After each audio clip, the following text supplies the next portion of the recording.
Good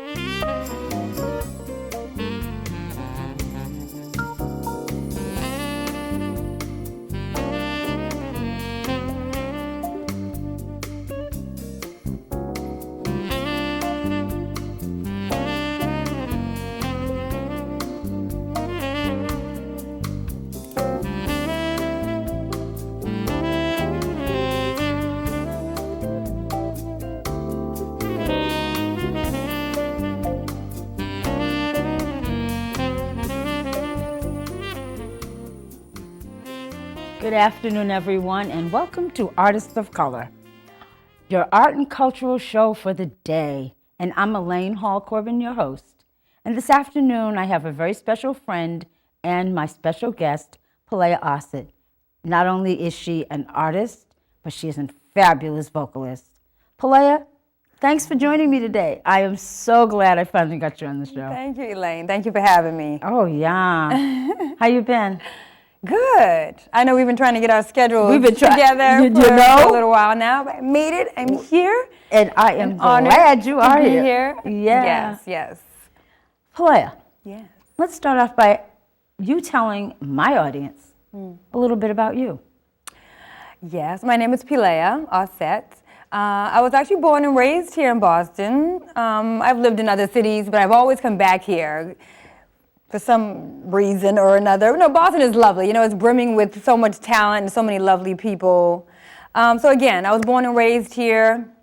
I'm a vocalist, a singer, songwriter, and I've been singing, for a long time. At least since I've known you. Exactly. I think that's probably around how we met. I think it is too. I feel like I get my voice from my mother. My mother sings. I grew up singing in church, and I was in chorus in middle and high school, and it was just a passion of mine and something that I've always loved to do.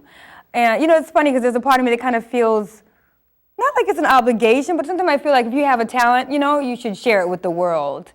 So I've had to learn over the years to be comfortable with my talent in order to be in that space where I can share it. And it's been a work in progress, but I feel like, as far as life and about our talents, as long as you're doing it and sharing it, you get better every day at it. And so I've seen my growth, and my comfort level rising. And so again, I have this talent, and I love doing what I do, and I love sharing my voice with the world. And in a positive light, too, because that's important. It's not just about... It really is. Sharing music. I've come to that, and I've always kind of known that.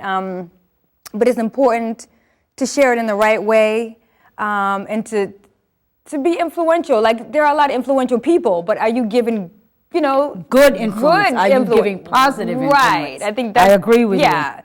So that's the difference, and that's what I've incorporated into my music.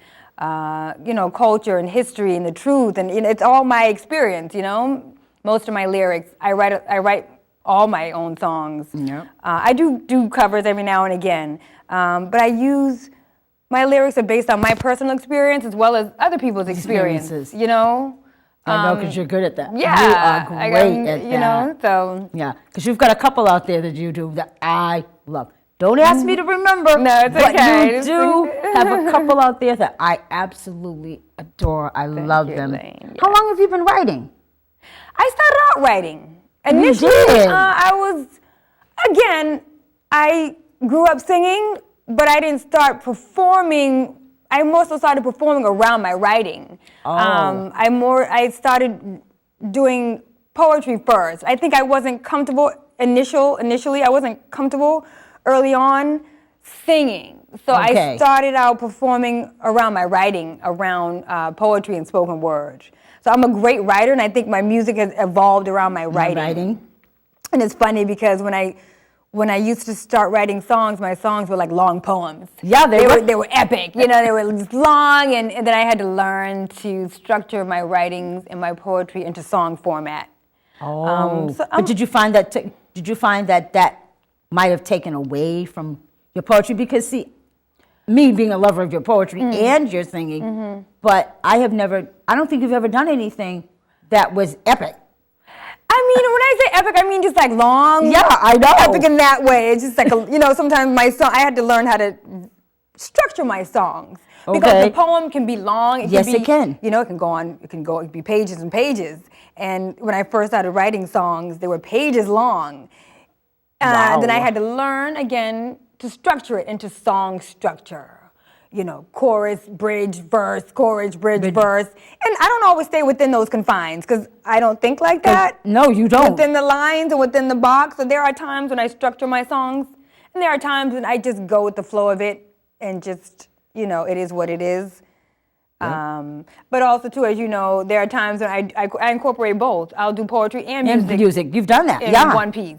Exactly. Yeah, I don't have one way that I do it. It just, however it comes out, is the way that it is. Do you have, now, because of your poetry and your vocal, do you have formal training in either of those that's mediums? a good question, and a lot of people don't ask me that question. I get it every now and again, but I don't have any formal training. You don't? I don't. I am just a lover of music. And I have this gift and I have this talent that I feel like was passed on through my mother.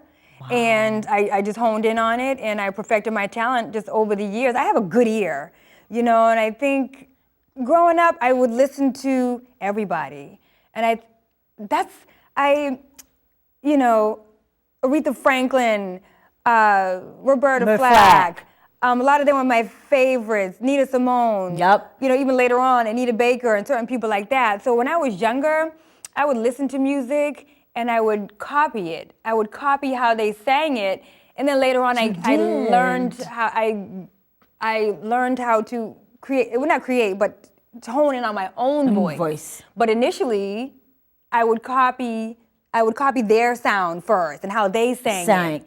And then from there, I learned how to find my own voice. Your own voice. Yeah. It's funny because today's segment of voice of artists of color is actually Voices of Sisterhood, which is why I did it that way, because I was having you, and then Donna's coming, and it was like, this was perfect. Yeah. True. And then for you to talk about, the sisters that you've learned from, you've honed from. And that's really important. It is. And if any artist, and this goes for any genre of art, I feel, but for right now, I'll specifically talk about music. We all, as far as musicians, there's nothing new under the sun. We know that. And we all not at all gain I formed my voice around listening to other people that I grew up hearing in my household. Mm-hmm. So we're all influenced by other people. Maybe Pharrell, for example, might have been influenced by James Brown, Little Richard, like certain people like that. You can hear certain things within their music and within how they, sing their song. So we're influenced by everyone who's come before us. Even some of the newer people like Jill Scott, and Erykah Badu. They were pinnacle too because they paved the way for the neo-soul, in quote, movement of music. But again, they were preceded by, the Nina Simones, the Roberta Flacks, all these great, Stevie Wonder. And it's not just women, that influence me. I love Stevie Wonder. I love me blues. Too. Bobby Blue Bland. I love all genres of music too, Yeah, well, see, I know you do. Diana Ross. I just watched The Wiz again last night, and it was on last night? No, I have it. And you decided to watch it. Actually, I had some children over, and I was like, "Let's watch The Wiz," because I love the soundtrack. I think it's just. I do too. It's a great soundtrack. I like it. I love it. So I pull off everything. Do you when you write, like whether you're writing poetry or you're writing a song, a selection, how do you find your voice?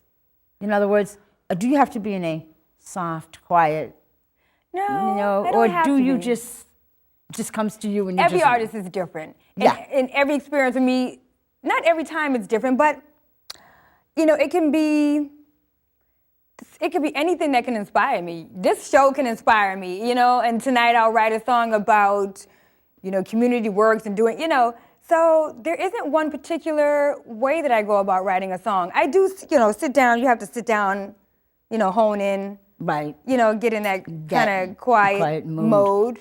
Mm-hmm. I'm a pen and paper person. Yeah. Some people type. I don't type. Too. No, I gotta write. I have to have that flow. I like the flow of the pen and the paper. That helps me also too to get my thoughts out. Good. So I have paper everywhere. Like my bed is full of paper and notebooks and pens and things. So that's my that's how I go about it. I'll just kind of hone in and go into my mode, with my pen and my pad, and usually I have something already thought of. I don't just say, I'm just gonna write a song today, and just, but you've already got that thought. I don't do it like that. There's usually a thought in my head, something has inspired me, or someone, or I heard some music. Sometimes, when I work with different producers or musicians, they'll play music and I'll come up with an idea right then and there. And I can just write it in my head and then write it down later. Or, we'll freestyle it out and, create it like that. Absolutely. So there's different ways of doing it. It just depends on where I'm at and, what the tone is. It just depends. What do you... I'm going to ask a question because I just thought about it. Mm-hmm. You teach. I do. I know you do. I was thrust into teaching, and so when it's funny when you said that because you kind of know I kind of you knew where I was going. But I do teach, and I had to realize, again, like my music, I wasn't formally taught. I have a lot of friends. One of my best girlfriends, went to Berkeley. I have a lot of great artist friends who've gone to great schools. Berkeley is one of them. So again, I haven't been, taught in that way, and my teaching is the same way. But I feel like we're all teachers. That's how I feel about it personally. We all have something to teach. We all have something that we're good at, and that we can share with the world. And so my teaching came like that. I was good at certain things, and it was kind of I thrust myself into it. There you go. It wasn't really thrust at me. I was like, jumped into it. I love. See, you jumped into it. Children. I work around children. I love children. Yes, you do. And they need us. And so if they don't have us and people like you, yes, I'm like, I'm here. What do you need? So I kind of just jumped in like, yes, And so I've been teaching now for about 5 or 6 years now. No. And so now I actually call myself a teacher. Before I used to be like, I was a little coy about it and not very, firm about it. But now I'm like, yes, I am. Because I've been doing it for a while now, and I just, I had to hone in on that and just, yeah. Do you have is there something that you specifically teach, or do you just teach what you feel? I teach what I feel overall, but mainly what I'm good at. Even though I'm good at music, I don't traditionally teach music, actually. I didn't. People have tried to get me to do that. Really? And maybe I will at some point. Yeah. I don't know if I'm there just yet. Okay. People do come to me and ask me to teach them how to sing or how to write or to work on their voice with them. And I can do that in certain settings, like in a non-traditional setting. Yeah, definitely non-traditional. But as far as me in teaching the youth, math and science and reading and writing and history. That's kind of a lot, not really a lot, but enough. But But you do it. I do it. And you do it because, to me, I think the reason you do it is because it all corresponds, it all intertwines, and it is connected in some manner, shape, or form. Yeah. And I feel like if we've learned this, we've all been to school, we've all learned to some capacity. So once we learn, then we can in turn share it with others. And I teach grade school, anywhere from, 1st to 6th, 7th grade, so I can deal with that aspect of it. I know my history, I'm good at math, Of course you are. I'm good at writing, and Definitely good at teaching that. the children how to read and things like that. I love those things. Yeah. Do you find that your children are very Oh yeah, we'll have them on. We'll have them on one of the next shows. We have to do that. Good. There's a couple I of them. would love to do that. They're super bright, Oh, see. They love to learn. You have to want to learn. Yeah, you have to have have that feeling. Yeah. They're like sponges. They are at that age, you know, the They're early, like sponges. early on. You know, and to me, we as, you know, women, and especially women of color and, you know, women like you know, who have all that talent. Yeah. You know, they need to be around somebody that they can soak it up from. That is important. I've noticed that over time, and just with my own experiences growing up and having certain teachers. We all had teachers growing up who were great teachers. Some that really made an impression on us. Yeah. And then we had other teachers that were just like, not too sure how I feel about you. But I've noticed that it is very important. I connect with the children. I'm right there with them. And I learn just as much as they do. That's the beauty, I think, in teaching and in learning, that you learn with them. You know, I've always told them, like, I'm very honest, too. I don't know everything. Because some children think that adults know everything, or that parents know everything. Really? No, I don't. I'll tell you that. They don't. We quickly. don't. I don't know everything. I'm learning with you, and you know, they see the love. That's not hard. Of course, That's not hard to hide or to no, show. it's not. So I think, not from you anyway. Yeah, really, it's not. You know, they see that and they feel that, and I give that genuinely. Yeah, I know you do. Yeah, so it's all through the love. And it comes through everything you do. Your music, your poetry. Yeah. I find that listening to you, that I can really feel. Good, yeah, that's how it's. What's coming from you. Yeah, and you know, I do put that in my music. Not to say like I'm so serious about my music. I'm serious about it. I'm not like a serious person. I can be when I want to be. But yeah, I definitely put that love into it. That's important. And a lot of people do tell me that. They're like, oh my, I feel that. I can hear that. You know? Yeah, I can. Yeah. All the time. And then the second comment is like, they comment on my size. It's like, you're so small, yeah, but your voice just is huge. You know, you're just little there with this huge voice. I get that all the time. They're But like, that's oh my beautiful. God. You're surprised. You know, it's people like you mentioned, the different, you know, different musicians that you know, that you learn from and hear from. Right. Like you just mentioned Anita Baker. Yeah. Little thing. Yeah. And that girl's got a very she's huge, very strong voice. Yeah. And she happens to be one of my favorites. I love her. What? I used to love Anita Baker. Oh my, I love Anita Baker. You know, so you have your favorites as singers. You have your favorites, and you know, you sing their songs. You get that down. And I'm a Nancy Wilson fiend.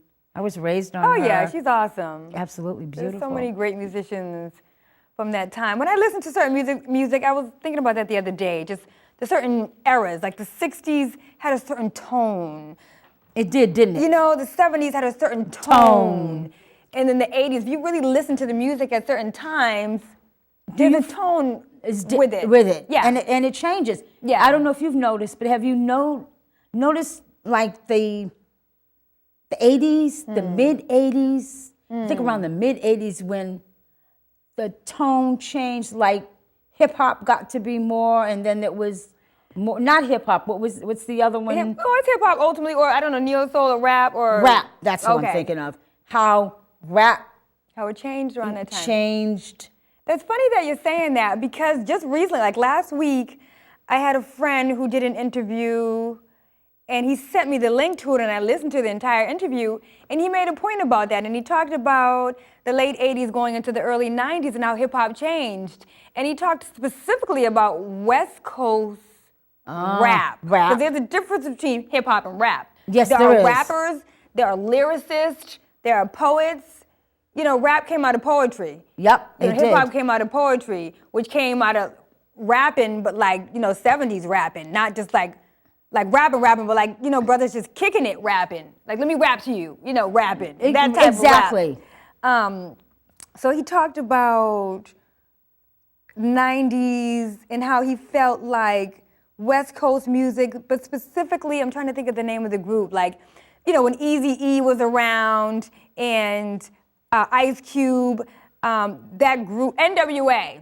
Okay. He talked about NWA specifically and how he felt like NWA had a direct link to the demise of hip-hop. I agree with that. And when I thought about it, I was like, you know what, he might be right. Because that's when the gangster rap came in, the dastardization of, the women and the drinking and yes, that whole thing came into so hip-hop at negative. that time. And it started to become negative, like you said. And now we're still dealing with it today. And now we're still dealing with the repercussions of it. Here it is 2015 and we're still dealing with it. 15, almost whatever, probably 20, if not more, years later.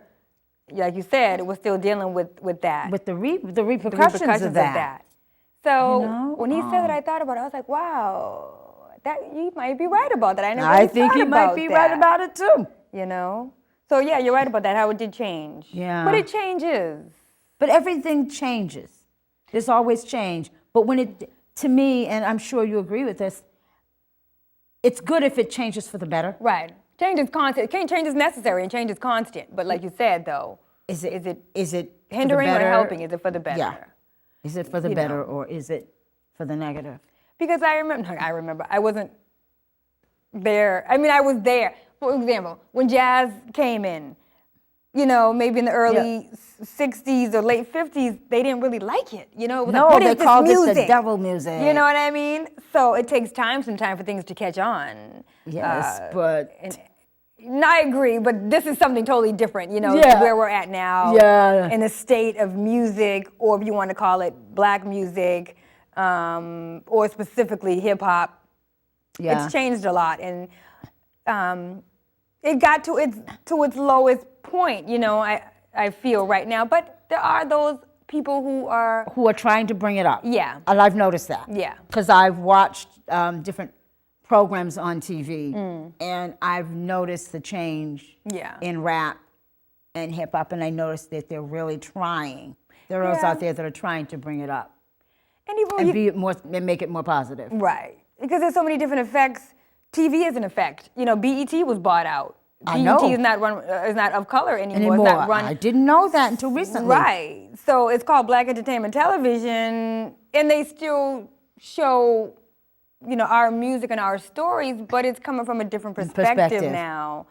So that has something to do with it, as well as other, areas of media and telling our stories. What do you think about, and I happen to watch a lot of that, but what do you think about TV One? I personally don't watch television personally. Okay, but I do know of TV One. I don't know, what are they? They're a black-owned station. Okay, like what type? I don't know. And they do a lot. They do a lot of historical stuff. Okay.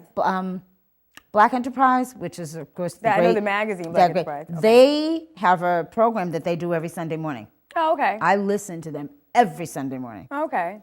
And they have a segment called Women of Power. Okay. And I love it. It's a great program. They talk about women. They interview women. They interview women that are doing phenomenal things. And that's around the community. Like you said specifically, and not just because we're women, that it's important to tell our stories, but because women have been muted for so long. We weren't allowed to do certain things in the past, and weren't allowed to run businesses or corporations or, tell our stories. So, that's why I tell people sometimes when we talk about things of color, and we're going to have a sister circle. Well, what about the brothers and what about the men? It's like, that's important too, but they don't understand what it meant to us and what it means to us and how important that is for us when, we've been in the background and been overshadowed for so long. And because we have been in the background and in the shadow so long, I'm going to ask you to do come forth a little out of favor the shadow for us and come out and do a little tune for us. Absolutely. You guys ready? Ready? Yes. Yo, please. Yes. And tell us what you're going to do. This song is new. It's called The Naga. It's kind of self-explanatory. But I wrote it, a few months back, and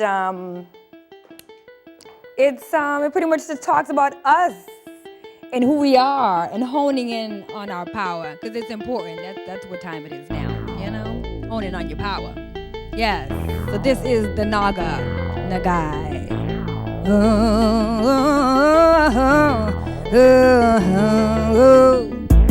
We are the Nagai. We are the Kundalini rise. We are the serpent power. We We are the Merkaba. That vehicle of light take flight like a shooting star. That's who I are. The energy that's rising through me. Can you feel it? Can you hear me? You are the Buddha. You are the one that you've been looking for. So look no more. Look within, and you will find that God is in your heart and God is in your mind. Look within. That's where you'll find Him, her, you and me. See? Because God is male and female. She is the Holy Grail. So bow down. All hail. It's so profound that God is all around. In the trees and the seas and the air that we breathe. She guides my feet when I walk. She's the breath when I talk. She guides my every move. I might snooze, but I never lose sight. I keep it tight. They be blinded by her light, cause she's so bright. She is the darkness that come to light. She is the Christ. She is Shekinah. But have you seen her? Have you seen her face upon this place? She is the spirit that moves upon the water. She is the daughter of the dust. She is the dove descending from above. She is the love of God, keeping us in awe. She is the breath of life and the kiss of death. She dares all. Come test. We are the Naga Nagai. We are the Kundalini rise. We are the serpent power. We are the Merkaba. The Merkaba.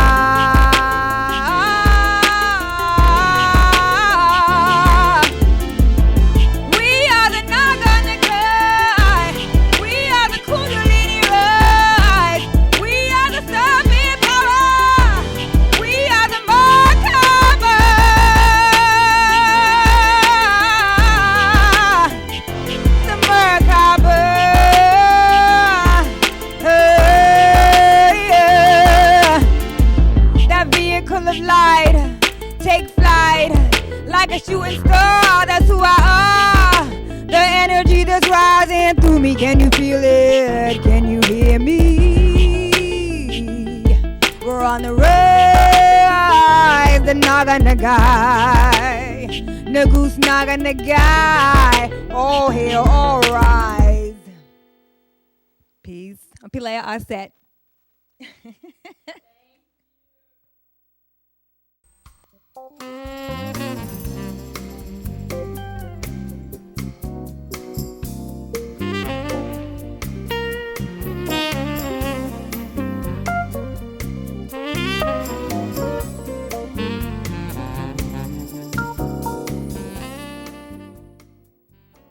Good afternoon, everyone, and welcome back to Artist of Color. And of course, today's segment is Voices of Sisterhood. And the reason I'm mentioning that again is because we have an additional guest. And I am so glad that she could come and be with us. Her name is Donna Farquharson. Yes. And Donna is a teacher and a little of this and a little of that. And she's a good friend of my favorite friend here, Miss Pelaiah. But that's okay, because Donna and I have gotten to be really good friends. We met for the first time, oh gosh, last week, sitting in Haley House. And we had this long conversation, the three of us. And it actually turned out to be the most wonderful afternoon of my life. I must say so. Donna, thank you for coming. I am so glad you made it. It's my pleasure. I really am. It's my She was pleasure. working with the youth today. Yes. Working with the youths. Okay. So do tell us a little bit about you. Sure. Well, I'm from Jamaica. I've been practicing art since I was as far back as I can remember, because I grew up with my grandmother. You know, she raised me when she was 80, which is where my love for the elders come from. And that's beautiful. And she, she would write poetry. I hear the sister talking about poetry. That's my first love. Yeah. Poetry is my first love. Beautiful. And my grandmother would write these beautiful poems, and then I would just perform them. She was like the mother for the village. Wow. Where we lived. And so I grew up with poems in my heart. I grew up, You know, I was always teaching my younger sisters. I'm the eldest one. I was teaching my younger sisters. So all my life I've been engaged with art and education all my life, for as far back as I can remember. And then for undergrad, I went and I studied theater and education. Where did you do your undergrad? At Emerson College. Ah, Yes. all right. Then I left and I went away to Europe. You went to Europe? Yes, I wanted to Please. further I could've study gone to performance. Can I get in your suitcase next time you go? Yes. I asked her this before when we met. Yes, no problem with that. And I studied performance art there. And that's when I did my first, let's say, professional one-woman show called Resilience Nirvana, the Staying Power of the Nubian Woman. Tell us, please. Okay, I'm good. Let me sit right back here. Tell. That was the title.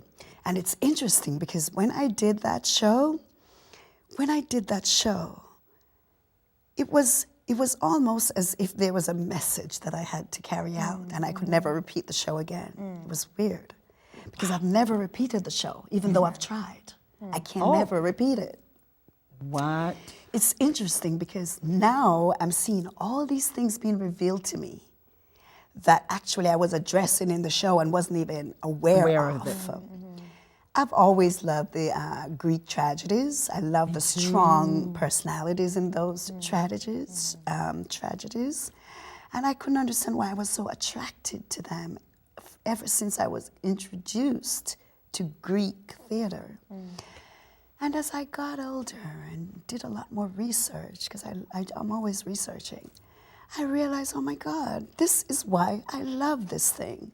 See. It is my culture. Yes, it is your culture. Out of the struggle comes the strength and the beauty. It is Exactly. my culture. So I would put pieces of those together. You know, I would do, something of, I don't know if you've ever heard of Scott Momaday. Have you ever heard of N. Scott Momaday? He's a Native American writer. I don't know. That doesn't sound familiar. The Momaday does. though. Momaday does. Well, N. Scott Momaday has this theory. And his theory is that you can imagine who you are. That's right. And so I've always wanted to incorporate that in my art. So whenever I do art, it would be always about imagining who I am. And he says, if you truly want to imagine who you are, what you do is that you take facts, archaeological facts, and you align that with sayings and proverbs, from your ancestors and elders and culture.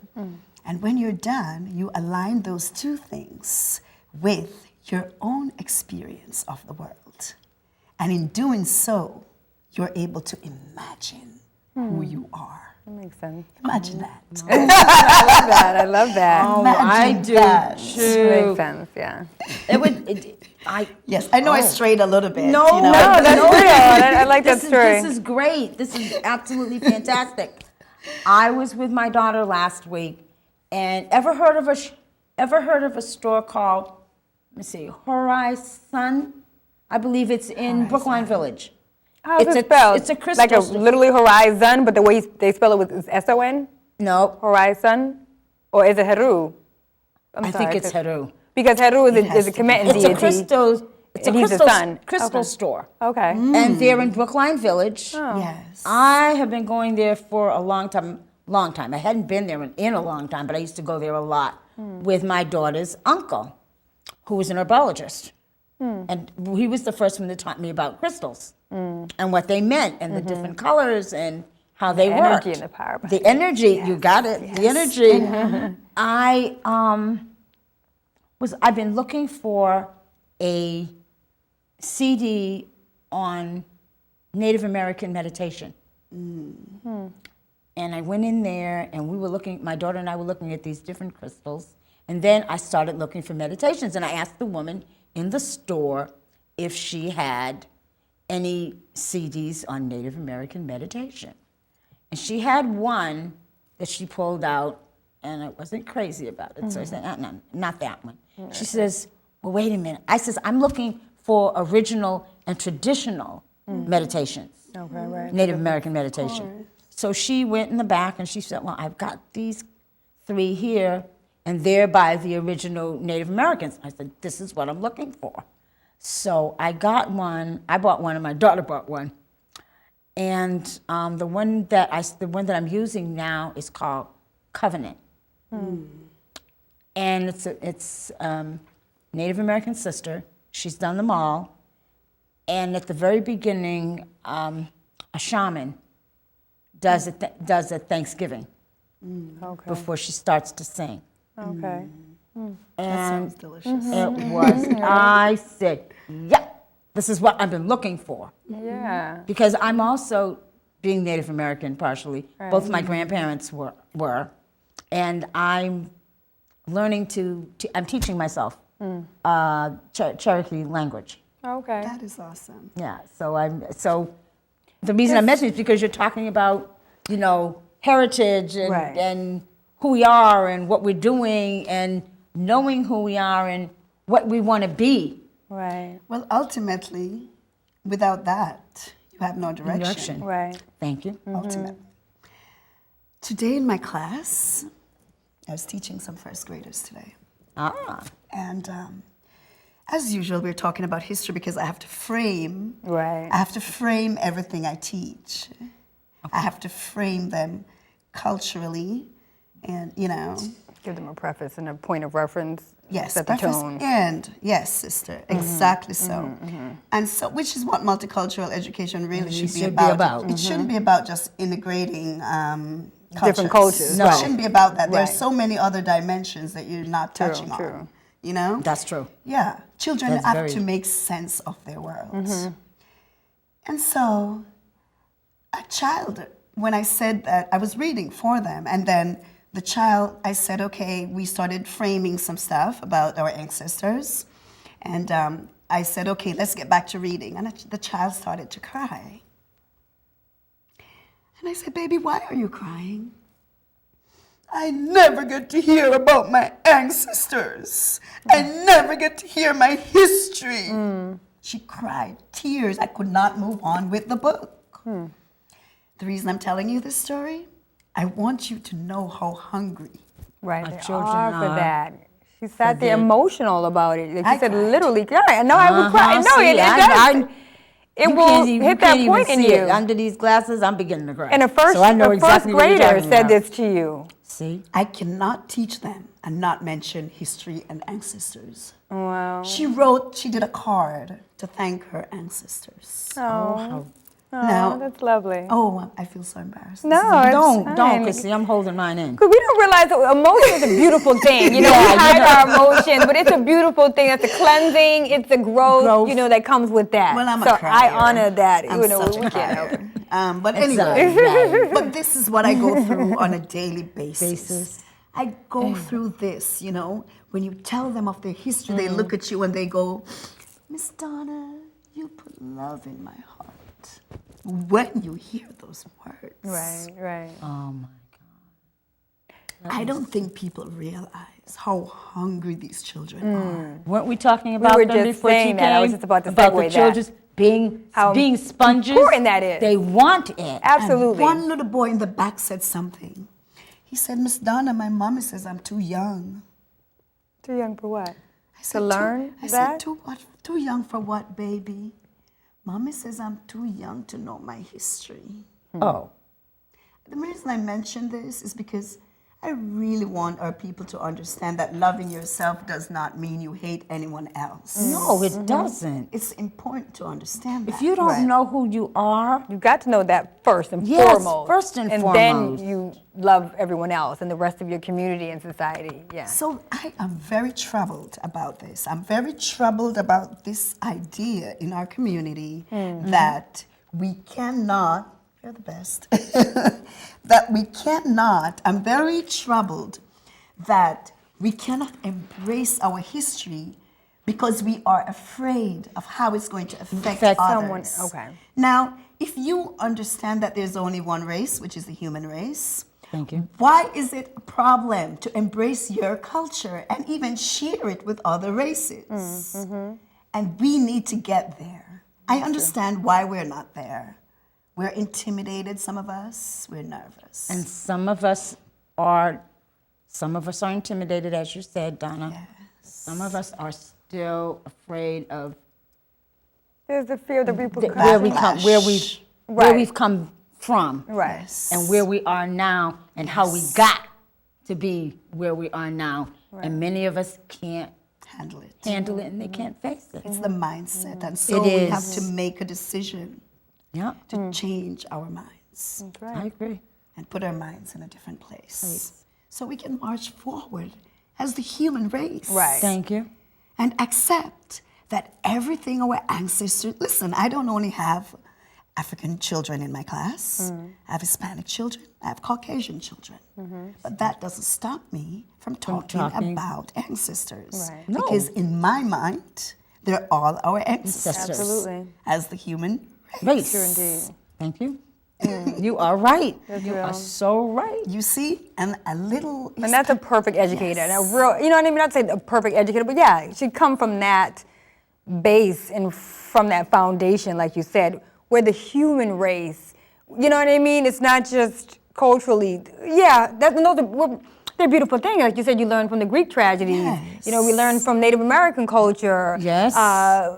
Indigenous other cultures. I love Indian culture. Yeah, but it's all beautiful, and we all have something to share with one another. Because what and we to care learn about from is the one another. vibrations. Yeah, so I And think if the sometimes culture's giving us good vibration, we want it. we see Thank the you. difference, and we might not. Yeah, we do. You know, we do want it. Absolutely. We don't care which one of our brothers and sisters it represents. If it's giving good vibration, Right. Thank good you. spirit, Yes. we're all for it. Because we have to walk this walk together. We're going to succeed as a family, human family. Human family. Exactly. Because we are a human family. That's That's right. it. You know, to me, when our Creator created us, He didn't create us as separate. He created us as one. And that's how I see it. And that's how it should be. But it's dangerous when some of us cannot embrace who we are because of some of the things some of That us have done. done, We or have have to been- face what we've done. We have to forgive. We Yes. have to find solutions. We also have to protect ourselves and don't be naive. Right. But Yeah. at the same time, we have to always be open to love. I agree with that. First and foremost. I agree with that so much. Yeah. Yeah, so beautiful. Yeah. We got to be open to love I hear you. because our children deserve that. Absolutely. Yeah, they do, don't they? Yes. Because I noticed that when when I ride the bus, or I'm just walking around, and and I watch the little ones. You know, they're walking, they're talking, and they're doing whatever they do as children. But then I notice how their parents treat them, Right. and that's the scary part. It can be for disheartening me. to witness that. Yeah. It is so, it's like I cringe. I cringe because my children always tell me, don't you say anything to them people. They might try to I'm cut you saying- out, girl. And you Gotta. as an educator, I'm going to piggyback on that because one of the things I realize is that the parents are blaming the teachers. And the teachers are blaming the parents. parents. And guess what? None of them are at fault. It's so, when you watch that, you're like, oh my goodness, knowledge is important because these people need to realize that we are all under pressure. Yeah. When children are suffering, I bet your bottom dollar the teachers are suffering. Yeah. When children are suffering, I bet your bottom dollar their parents are Parents are suffering. suffering too. That's true. There's no separating. Yeah. No. But we like to separate things, take yeah. them apart. So we This is don't. you, and Don't this take any is your fault. responsibility. We don't. And there you put the go, blame. sis. If we do that, we don't have to. You take got to Blame. take responsibility. But I feel like you were saying, it might not be anybody's fault. It's not about a blame game. But as a parent, because we're all parents here, I have a son. I tell people, I take full responsibility for my son. There are some people, whose children might act up. And they're like, I don't know where that boy got that from. Sure you do. Oh, you're the mother. How come Sure you you don't know? If anybody should know, you should know should as know. the parent. Take your responsibility as the parent. Like you said, if the child is struggling, going through something, it's usually children don't have all the worries that we have as adults. it's usually something that's going on in the household. Thank you. You know, or maybe there might be an issue at school where there might be bullying or, you know, somebody called me ugly today, you know, or something, or stupid.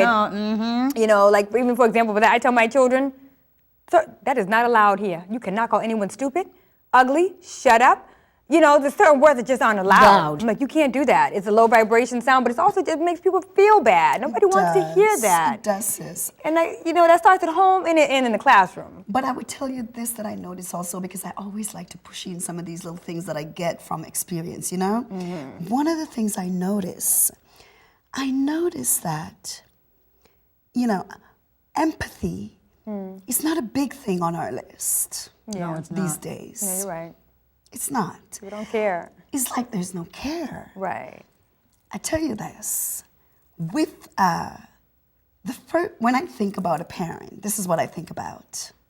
I think about how lost our world is. Okay. I think about the fact that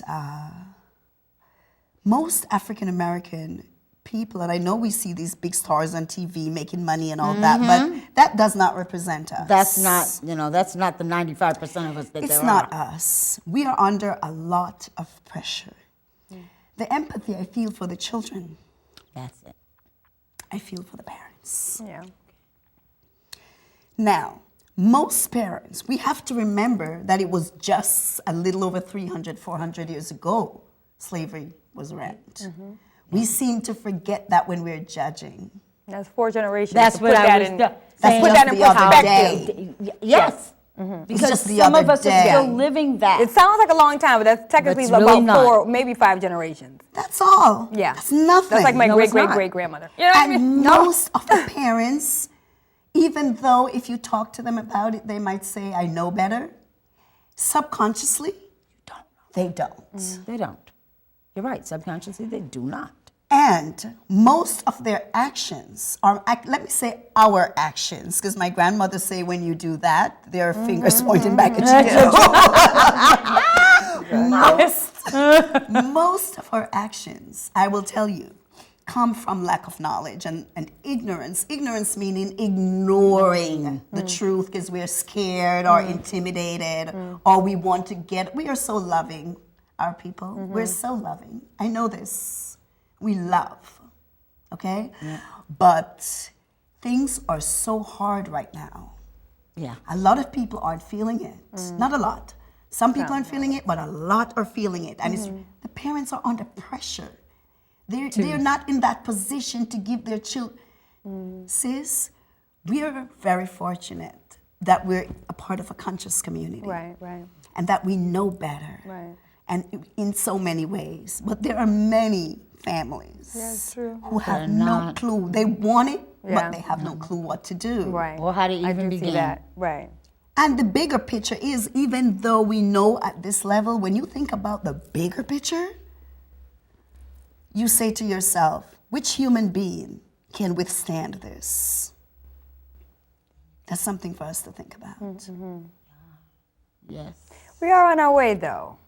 Yeah. It's You slow, feel but We we're are catching more. up. We're more than on our way. Absolutely. We're moving. So we know the So struggle. just because we are confronting the struggle doesn't mean we don't Right, have no, we the have power deal to with it. transcend. Absolutely, you know. But There we you have go. to address it. Yes. Because even though we know we have the power to transcend it, there are people who have no clue. They feel powerless. Yeah. Right. So it's really about empathy. I don't feel powerless, but I'm only one person. Right. But it starts with you, and then you spread She's it. one person. You spread it. I'm one person. We got a few others running around here. But when we come together, Yeah. It's You know? beautiful. And people feed off of that. that's we right. feed off of that We can- love and we that can be a- energy. And we can give be a it. force to be reckoned with. Absolutely. Yes, ma'am. We But can we be that can't force. do it if we don't face our realities. Right, We have to look at the tragedy. We can't just smile every day like Yeah, be nothing's honest wrong. about it. Right. You can smile every day, but you have to know the truth. Yeah, So that's you it. can You find have to know the truth. strategies. If you solutions. don't, you know, sis, because we True. smile every day, sis. 'Cause That we doesn't mean I might not transcend. be having a bad day, or I might Exactly. not be able to pay my phone bill today, but I'm still smiling, girl. That's what I'm talking about. You know what We I are mean? not smiling It's because not that we serious. don't know Yo. what the challenges These are. are. Right, We are right. smiling back because in spite of it all, of the challenges, still. you know, we can rise. We're and still still rising. I rise. Maya And Angelou. still, and still I rise. And still I rise. Yeah, that's right. Absolutely. Well, ladies, I have to admit, this has been the best Voices of Sisterhood I've had in a while. No. I've had one You're once so before, beautiful. but I've had this one is like It was a great flow. magical. Yeah. And I am glad you got here, Donna. I I am so really, glad I I was like, what? There's no Donna. Where? Made it. The universe made it happen. Co-conspired to get her here. I want She is here. Yeah. We Okay. went out there. There's got to be a way. We got to. Thanks. Donna's gonna be on the show. So today. for my one-woman show that I'm now doing, Yes.